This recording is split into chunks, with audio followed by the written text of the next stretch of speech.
वाले घर के बारे में तो मैं अच्छी तरह से जानता हूँ और यह भी जानता हूँ कि तेरे 2 पुत्र और 2 पुत्री हैं। मैं तो यह पूछ रहा था कि इस जन्म से पहले तेरा घर कहाँ था? अरे, इन महात्मा जी को मेरे बारे में इतना कैसे पता है? महात्मा जी, जन्म से पहले हम सतलोक में थे, वही हमारा घर था। लगता है ये भगत जी राधा स्वामी पंथ के अनुयायी हैं। इनको सत्य का ज्ञान कराना चाहिए। मेरे गुरुजी स्वामी रामदेवानंद जी हैं। मेरे भगवान कबीर देव जी सृष्टि के रचनहार है, वही सतपुरुष है। कुछ पंथ वाले सतलोक के विषय में तो बताते हैं, लेकिन वे सतपुरुष को निराकार बताते हैं, जो कि बिल्कुल झूठ है। भक्त जी, मैं स्वयं संत गरीबदास जी के पंथ से जुड़ा हूँ। संत गरीबदास जी गांव छुड़ानी जिला झज्जर वाले थे और उनको 10 वर्ष की उम्र में कबीर परमात्मा जी जिंदा महात्मा के रूप में मिले थे। उसके बाद कबीर परमात्मा जी गरीबदास जी की आत्मा को अपने साथ सतलोक ले गए थे और वहाँ की सारी व्यवस्था दिखाकर उन्हें इस धरती पर वापस छोड़ा था।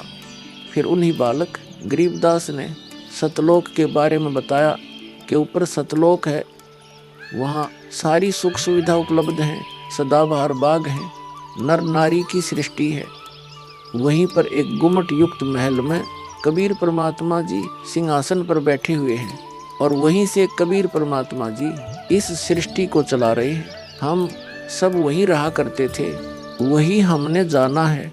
जो सतलोक में केवल प्रकाश ही प्रकाश बताते हैं, उनका ज्ञान गलत है, वे मोक्ष प्राप्त नहीं कर सकते। भक्त जी, उस बालक गरीबदास ने वाणियों के माध्यम से बताया है कि गरीब अनंत कोटि ब्रह्मांड का एक रति नहीं भार, सतगुरु पुरुष कबीर हैं कुल के सिरजनहार। कौन कबीर? हम सुल्तानी नानक तारे दादू को उपदेश दिया, जाति जुलाहा भेद नहीं पाया, काशी माहे कबीर हुआ। बहुत आनंदित करने वाली बातें करते हो, और बताओ कुछ। इन्हें अपना ज्ञान अधूरा लग रहा है। हो सकता है ये नाम दीक्षा लेकर परमात्मा से जुड़ जाए। भक्त जी, अगर आपको अपना कल्याण करवाना है तो एक ही तरीका है, नाम दीक्षा।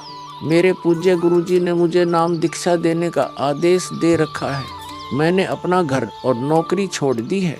अब गुरुदेव जी की ही आज्ञा अनुसार प्रचार और दीक्षा देने का पवित्र कार्य कर रहा हूँ।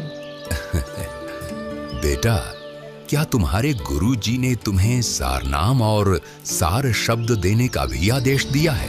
इन्हें कैसे पता